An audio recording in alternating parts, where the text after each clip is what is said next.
Governor മുഖ്യമന്ത്രിയും ഒരേ വേദിയിലെത്തുമ്പോൾ ഇരുവരും തമ്മിലുള്ള മഞ്ഞുരുകുമോ, പരസ്പരം സംസാരിക്കുമോ എന്നുള്ള കാര്യമൊക്കെയായിരുന്നു. പക്ഷേ ദൃശ്യങ്ങളിൽ നിന്ന് വ്യക്തമായതുപോലെ പരസ്പരം മുഖത്തേക്ക് നോക്കാൻ പോലും ഇരുവരും തയ്യാറായിരുന്നില്ല. അതായത് നിലവിലൊരു മഞ്ഞുരുക്കത്തിന്റെ സാധ്യതയും ഉണ്ടായിരുന്നില്ല. മുഖ്യമന്ത്രി ആകട്ടെ ഗവർണർ ആവട്ടെ പരസ്പരം ഒന്ന് അഭിവാദ്യം ചെയ്യുന്നത് പോലും ദൃശ്യങ്ങളിൽ നിന്ന് വ്യക്തമായിരുന്നില്ല.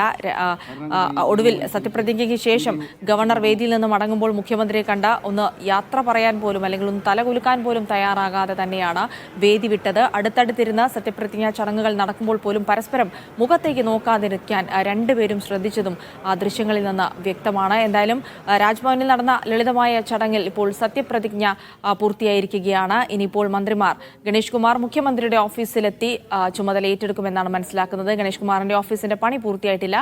കടന്നപ്പള്ളി രാമചന്ദ്രൻ സ്വന്തം ഓഫീസിലെത്തി ചുമതല ഏറ്റെടുക്കും അല്പസമയത്തിനകം. അതിനു മുൻപായി ഗവർണറുടെ ഒരു ചായ സൽക്കാരം കൂടി രാജ്ഭവനിൽ ഉണ്ടാകുമെന്നാണ് മനസ്സിലാകുന്നത്. സെയ്ഫ് സൈൻലാബ്ദീൻ വിവരങ്ങൾ നൽകാനായി ചേരുന്നുണ്ട്.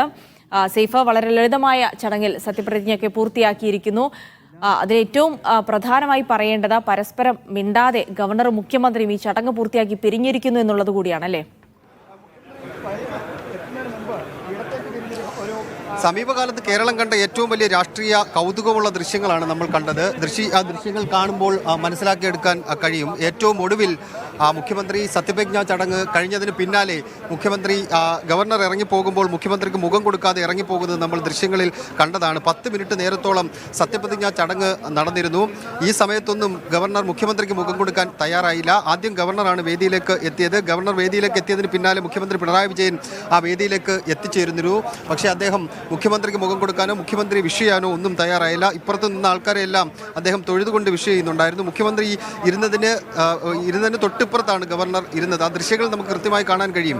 അതിനുശേഷം സത്യവാചകം ചൊല്ലിക്കൊടുക്കാനും മന്ത്രിമാരിരുന്ന ഭാഗത്തേക്ക് തിരിഞ്ഞാണ് ഗവർണർ ഇരിക്കുകയും പിന്നീട് സത്യവാചകം ചൊല്ലിക്കൊടുക്കാൻ നിൽക്കുകയും ചെയ്തത് അദ്ദേഹം മന്ത്രിമാർ നിൽക്കുന്ന സൈഡിലേക്കാണ്. സാധാരണ നേരെ നിന്നാണ് സത്യവാചകം ചൊല്ലിക്കൊടുക്കുന്നത്.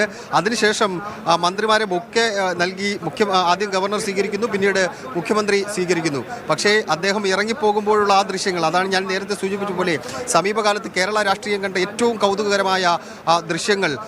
മുഖ്യമന്ത്രി എഴുന്നേറ്റ് നിൽക്കുന്നുണ്ട്. ഗവർണറുടെ മുഖത്തേക്ക് നോക്കാൻ വേണ്ടി മുഖ്യമന്ത്രി ശ്രമിക്കുന്നുണ്ട്. പക്ഷേ ഗവർണർ മുഖ്യമന്ത്രി നിന്നതിൻ്റെ സൈഡിലൂടെ ഇറങ്ങി അങ്ങ് പെട്ടെന്ന് ഇറങ്ങിപ്പോകുന്നതാണ് കാണുന്നത്. പക്ഷേ ഈ നമ്മൾ നേരത്തെയുള്ള സത്യപ്രതിജ്ഞാ ചടങ്ങുകൾ കാണുമ്പോൾ ഗവർണർ മുഖ്യമന്ത്രിയുമായി സംസാരിക്കാറുണ്ട്. പരസ്പരം അവർ വിഷ് ചെയ്തിട്ടാണ് ഇറങ്ങിപ്പോകാർ ഉള്ളത്. അങ്ങനെയാണ് അവർ പരസ്പരം സംസാരിച്ചതിന് ശേഷമാണ് ഇറങ്ങിപ്പോകാർ ഉള്ളത്. പക്ഷേ അതിൽ നിന്ന് വ്യത്യസ്തമായി കേരളത്തിൽ ഇങ്ങനെ ഒരു സത്യപ്രതിജ്ഞാ ദൃശ്യം ഒരുപക്ഷെ മുഖ്യമന്ത്രിയും ഗവർണറും തമ്മിലുള്ള ഒരു പോരിൻ്റെ ആ ദൃശ്യം അത് ഇത്രയും വലുതായി നമുക്ക് ഇതുവരെ കേരള ചരിത്രത്തിൽ ഇതുവരെ കാണാൻ കഴിഞ്ഞിട്ടില്ല. അത്രയും വലിയ തർക്കം ഇരുവർക്കിടയിലും നിലനിൽക്കുന്നു എന്നതിന്റെ കൃത്യമായ സന്ദേശം അദ്ദേഹത്തിന്റെ ശരീരഭാഷയിൽ. അതായത് മുൻപും ഇവർ തമ്മിൽ വലിയ പ്രശ്നങ്ങൾ, തർക്കങ്ങൾ സർക്കാരും ഗവർണറും തമ്മിൽ വലിയ പ്രശ്നങ്ങളൊക്കെ ഉണ്ടായിട്ടുണ്ട്. പക്ഷേ സത്യപ്രതിജ്ഞാ ചടങ്ങുകളിലോ പൊതുചടങ്ങുകളിലോ എത്തുമ്പോൾ അത് പരസ്പരം മറന്നുകൊണ്ട് അഭിവാദ്യം ചെയ്യുക എന്നുള്ളൊരു ശീലമൊക്കെ ഉണ്ടായിരുന്നു. പക്ഷേ ഇത്തവണത്തെ ദൃശ്യങ്ങൾ വലിയ കൗതുകമുണർത്തുന്ന ദൃശ്യങ്ങളാണ്.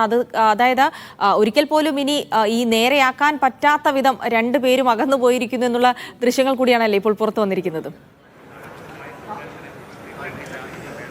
അതെ, അത് വ്യക്തിപരമായി മാറിയിട്ടുണ്ടോ എന്ന് പോലും നമുക്ക് തോന്നേണ്ടിയിരിക്കുന്നു. ഒരു മുഖ്യമന്ത്രി സർക്കാരും തമ്മിലുള്ള പോര് എന്നതിനപ്പുറം മുഖ്യമന്ത്രി ആയ പിണറായി വിജയനോടുള്ള ഒരു വ്യക്തി വിരോധത്തിൻ്റെ തരത്തിലേക്ക് പോലും കാര്യങ്ങൾ എത്തിച്ചേർന്നിരിക്കുന്നു എന്നുള്ളതാണ് നമുക്ക് ആ ദൃശ്യങ്ങൾ കാണുമ്പോൾ മനസ്സിലാക്കാൻ കഴിയുന്നത്.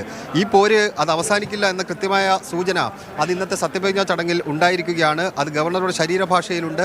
ഗവർണറുടെ അതൃപ്തി, മുഖ്യമന്ത്രിയുമായി ബന്ധപ്പെട്ട് ഗവർണറുടെ അതൃപ്തി അദ്ദേഹം കൃത്യമായി തന്നെ പ്രകടിപ്പിക്കുകയായിരുന്നു. അത് സാധാരണക്കാരായ ആൾക്കാർക്ക് കണ്ടാൽ മനസ്സിലാകുന്ന തരത്തിൽ അദ്ദേഹം അത് പ്രകടിപ്പിക്കുകയാണ് ചെയ്തത്. ഒരു വിട്ടുവീഴ്ചയ്ക്കും താൻ ഇനി തയ്യാറല്ല എന്ന് മുഖ്യമന്ത്രിയോട് അദ്ദേഹം തൻ്റെ ശരീരഭാഷ കൊണ്ട് പറയുന്നതാണ് നമ്മൾ കണ്ടത്. മുഖ്യമന്ത്രി പക്ഷേ അദ്ദേഹത്തെ വിഷയാൻ വേണ്ടി ശ്രമിക്കുന്നതായി നമുക്ക് തോന്നിയിരുന്നു. മുഖ്യമന്ത്രി കയറി വരുന്ന സമയത്ത് പോലും മുഖ്യമന്ത്രി മുഖത്തേക്ക് നോക്കി ചിരിക്കാൻ വേണ്ടി ശ്രമിക്കുന്നതായ ദൃശ്യങ്ങൾ നമ്മൾ കണ്ടിരുന്നു. തിരിച്ചു പോകുമ്പോഴും മുഖ്യമന്ത്രി സമാനമായ രീതിയിൽ ഒരു അനുനയത്തിൻ്റെ സൂചന നൽകിക്കൊണ്ടൊന്ന് ചിരിക്കാൻ വേണ്ടി മുഖ്യമന്ത്രി ശ്രമിക്കുന്നുണ്ട്. പക്ഷേ ഗവർണർ മുഖ്യമന്ത്രിക്ക് മുഖം കൊടുക്കാൻ തയ്യാറായില്ല. അങ്ങനെ സത്യപ്രതിജ്ഞാ വേദിയിൽ അയയാൻ തയ്യാറായില്ല ഇത് ഈ ഗവർണർ എന്നുള്ളതാണ് വസ്തുത. അദ്ദേഹത്തിൻ്റെ അതൃപ്തി അദ്ദേഹം കൃത്യമായി പ്രകടിപ്പിക്കുന്ന ആ ശരീരഭാഷ, അതാണ് ഞാൻ നേരത്തെ സൂചിപ്പിച്ച സമീപകാലത്ത് കേരള രാഷ്ട്രീയം കണ്ട ഏറ്റവും കൗതുകകരമായ ദൃശ്യങ്ങളെന്ന് ഞാൻ സൂചിപ്പിച്ചത് ആ ദൃശ്യങ്ങൾ തന്നെയായിരുന്നു. ഇനി ഒരു ചായ സൽക്കാരമുണ്ട്. ആ ചായ സൽക്കാരത്തിൽ മുഖ്യമന്ത്രി ഇനി ഈ ഘട്ടത്തിൽ പങ്കെടുക്കുമോ എന്ന കാര്യത്തിൽ ഒരു വ്യക്തത വരേണ്ടിയിരിക്കുന്നു.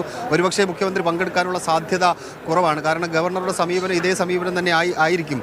അത് മറ്റ് വ്യാഖ്യാനങ്ങൾക്ക് വകവെക്കേണ്ടെന്ന് കരുതി മുഖ്യമന്ത്രി അതിൽ പങ്കെടുക്കുമോ എന്ന കാര്യത്തിലൊക്കെ ഇനി ഒരു സമയങ്ങളിലാണ് വ്യക്തത വരേണ്ടത്. അത് അല്പസമയത്തിനകം തന്നെ നമുക്ക് അറിയാനും കഴിയും. എന്തായാലും ചായ സൽക്കാരം ഇവിടെ ഒരുക്കിയിട്ടുണ്ട്.